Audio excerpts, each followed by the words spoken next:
tous et ravi de vous retrouver pour un nouvel épisode du Club Culture Data. Cette fois-ci, on va déjeuner avec Alexandre Knight. Il est Chief Data Officer d'Aesio Mutuel. Bonjour Alexandre. Bonjour Florence et bonne année à toi et à tous À tous ceux qui nous suivent aujourd'hui. ceux qui te suivent, hein, exactement. On dit Knight, hein, c'est ça? Oui, tout à fait. Je dis Knight, parfait. Alors, pour commencer, est-ce que tu peux me rappeler le contexte un petit peu de l'entreprise dans laquelle tu interviens? Alors, Aesio Mutuel est né au 1er janvier 2021, donc nous fêtons notre première année, née de la Les fusion en fait de anniversaires. voilà, merci, née de la fusion en fait de trois mutuelles. On représente 3600 collaborateurs au service de 2,7 millions de personnes protégées et principalement sur le métier de la complémentaire santé. Mais en fait, Aesio Mutuel est plus grand que ça parce que Aesio Mutuel a rejoint le groupe AMA. En fait, Aesio Mutuel s'est rapproché de la Massif et il y a tout juste un an également est né le groupe AMA qui ensemble a racheté les activités d'Aviva France qui va devenir Abeille Assurance dans les semaines et mois à venir. Et ensemble, on forme un groupe de 18 000 collaborateurs qui couvre 11 millions de personnes sur l'ensemble de l'offre assurantielle et protection. Donc c'est aussi bien, donc je le disais, la complémentaire santé, mais c'est aussi l'assurance dommage, auto-habitation et assurance de personnes, épargne, prévoyance, etc. Donc on forme en fait le cinquième acteur sur le marché de l'assurance en France. Et c'est des entités qui sont indépendantes les unes des autres ou est-ce que vous avez des échanges? Donc toi, tu es Chief Data Officer d'une de ces Ouais, tout à entités. Est-ce fait. qu'il y a des échanges entre vous? Comment ça se passe? Tout à fait. Donc, nous sommes des marques indépendantes, donc on opère nos produits et nos services de manière totalement indépendante et on a des échanges de bonnes pratiques avec mon homologue de la data de la Massif, par exemple, etc. Donc, c'est un groupe qui met en commun ces marques au service du marché français. Voilà. Très bien. Et en quelques mots, c'est quoi le rôle attendu de la data aujourd'hui au sein de la stratégie de ton entreprise? Alors, je pense que quand on parle de rôle de la data, il est un peu partout pareil. C'est d'aider nos entreprises à devenir de réelles data-driven companies. Mhm. Alors, tu vas me dire que c'est un peu tarte à la crème, peut-être. Alors, J'ai oui, déjà entendu, je crois, hein. tu l'as déjà entendu. Alors, après, comment ça peut se concrétiser? Pour moi, la traduction que j'en fais, c'est en fait, d'aider les métiers au sein de la mutuelle à essayer d'apporter la bonne réponse, la bonne offre, le bon service à nos clients au bon moment, hein. C'est de rendre en fait l'expérience la plus mémorable possible pour acquérir de nouveaux adhérents, ce qui est le nom qu'on donne à nos clients dans le monde de la mutualité. Et puis, les développer la fidélité et la relation qu'on a avec eux. Voilà. Donc ça, je dirais que c'est un objectif assez générique aujourd'hui de l'ensemble des Mhm. entreprises. C'est aussi de développer les bons cockpits de pilotage pour nos équipes en interne, pour s'assurer que petit à petit, on progresse vers cette vision de l'amélioration de l'expérience client. Et puis, comme on est dans le cadre d'une fusion, comme je l'indiquais, un an après la fusion, une fusion, c'est toujours des entreprises qui arrivent avec leur organisation, leur process et leur système d'information. On a encore, malgré une première année avec d'énormes travaux de convergence qui ont pu être menés, on a encore des silos de data à droite et à gauche. Et donc, l'ambition, c'est d'aider les collaborateurs à retrouver un accès facilité et sécurisé à leurs données. Voilà. D'ailleurs, c'était intéressant, quand on a préparé cet échange, tu me disais que tu avais mis en place un questionnaire. En fait, tu as fait questionner les collaborateurs pour savoir qu'est-ce qu'ils attendaient de la donnée. Et Oui. c'était cet accès qui était revenu. C'est ça? Tu peux nous raconter? Parce que ça, je trouve que c'est une démarche aussi qu'on n'entend pas forcément, le fait d'embarquer les collaborateurs, en tout cas de les questionner sur ce qu'ils en attendent de la data. Oui, oui. Alors, la direction data, c'est une création. Aucune des trois mutuelles n'avait une direction data. Donc, c'est vraiment une direction, une entité toute neuve au sein d'Aesio Mutuel. Pour moi, toute création d'activité nouvelle se fait en trois temps. Le premier temps, c'est la mise en place des équipes, mais aussi la compréhension des besoins métiers. Donc, c'est des entretiens qu'on a menés avec l'ensemble des directions métiers pour comprendre un petit peu leurs besoins, leurs pain points et savoir comment les adresser. Et comme tu le dis, c'est vrai que le premier sujet qui est revenu, très rapidement, c'est comment j'accède à de la donnée, sachant que quand tu as 3 environnements, 3 mutuelles différentes, à chaque fois se poser la question: «Mais telle donnée, elle est dans quel environnement et où est-ce que je vais?» Voilà. D'où la nécessité de créer très rapidement, d'avoir ce projet d'un container de data unique qui puisse, consolider et agréger l'ensemble des données, des trois mutuelles. Et donc, Mhm. premier besoin qui était ressorti. Toi, tu m'as aussi parlé d'une logique de travailler en 3 années. Tu as une stratégie en 3 ans, une Oui. logique de mandat en 3 ans. C'était Ouais, intéressant. ouais. C'est quoi tes 3 étapes pour voir un Ouais. petit peu comment Donc tu… le temps 1, comme je le disais, c'est à la fois l'équipe et la compréhension des besoins et puis Oui. la mise en place des fondations, technologiques, hein. Donc la mise en place, donc 2021, c'était ça. L'identification, l'époque qu'on a pu réaliser sur différentes solutions pour finalement retenir une plateforme big data, Donc heu les outils, la partie les humaine, la partie des outils outils. et Mhm. data science, est toujours en cours sur la partie, data viz. Le temps 2, bah, c'est les premiers délivrés en fait, hein. Maintenant qu'on a compris les besoins métiers, les fondations sont là, c'est comment on va délivrer en fait les premières preuves au métier. Et puis l'année 3, le temps 3, c'est plus du fine tuning, on apprend de nos erreurs du temps 2 et puis on va s'améliorer. Et là, bien sûr, c'est sans fin parce qu'on s'aperçoit qu'en mettant en place en fait des nouvelles technologies, on ouvre aussi des possibilités nouvelles au métier. Je sais très bien que ce qu'on fera dans un an, on n'a pas idée aujourd'hui de la moitié de ce qu'on va faire dans un an. Parce que voilà, on ouvre tellement de portes en termes notamment de capacité à manipuler, à agréger, à retraiter de la donnée qu'on n'avait pas auparavant. Voilà, il me tarde d'être dans un an pour voir tous les nouveaux cas d'usage qu'on aura pu développer. Là, tu es à l'étape 2, hein, c'est ça, sur ces 3 années. Oui, exactement. On démarre l'étape 2, exactement. OK. Et par rapport à toute cette vision que tu as des choses, pour toi, l'enjeu de l'acculturation à la data des collaborateurs, en quoi c'est un outil? À quoi ça sert? Comment tu le positionnes par rapport à ta vision globale? Alors, je dirais que dans la partie, le sujet de l'acculturation, c'est, et on a tous ça en tête, hein, c'est comment j'arrive à collecter plus de données et avoir une donnée toujours à jour.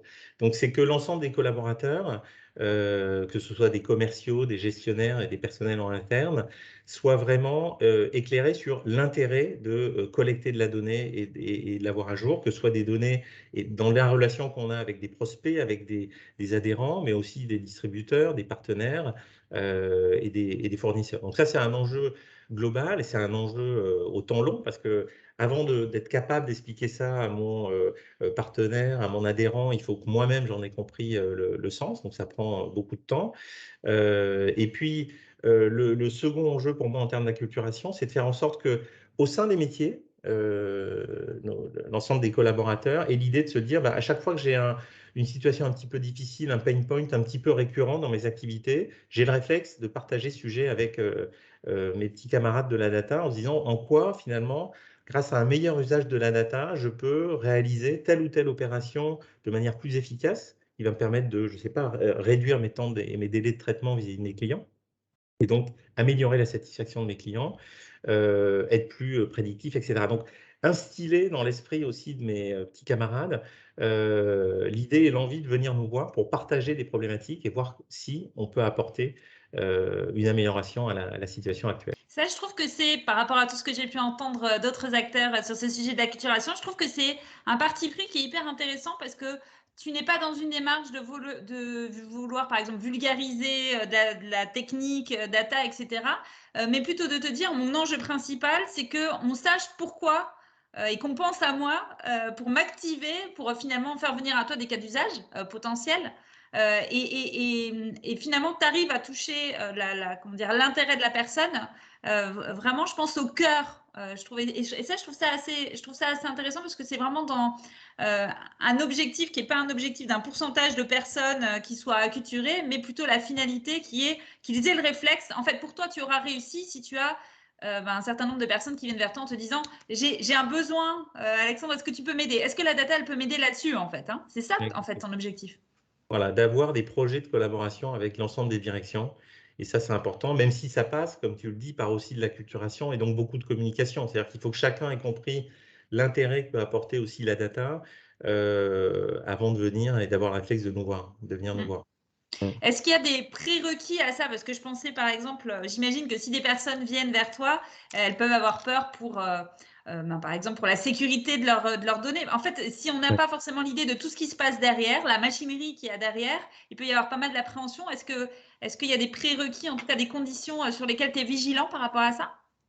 Alors déjà, tout ce qu'on fait, on le fait main dans la main, toujours avec les équipes à la fois des PO et SSI, sur tout ce qui est privacy, security by design.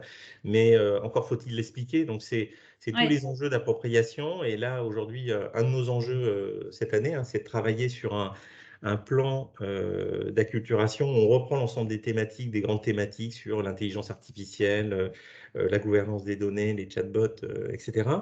Et où on est en train d'identifier différents supports et canaux, alors que ce soit des articles sur l'intranet, des webinars, impliquer des personnes en interne, des experts de la data ou des gens du métier pour voir comment eux, ils utilisent en fait ces nouvelles capacités-là, mais aussi des experts externes qui puissent venir éveiller les consciences et prêcher la bonne parole autour de la data en interne. Donc ça, on travaille dessus avec la communication, également avec l'équipe RSE, puisque c'est des sujets aussi de plus en plus importants autour de la donnée.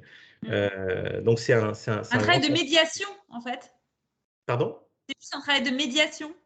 Oui, aussi, sûrement. Ouais, tout à fait. Donc ça, c'est notre grand chantier sur 2022, voilà, qu'on n'a pas encore ouvert en 2021 réellement, à part un cursus de formation qu'on a lancé fin d'année 2021 pour former des premiers managers. On s'est appuyé, alors là aussi, sur de l'externe, cette fois-ci. C'est NetExplo et HEC qui ont un bon cursus de formation qui va être déployé pour les managers au sein d'Aesio Mutuel.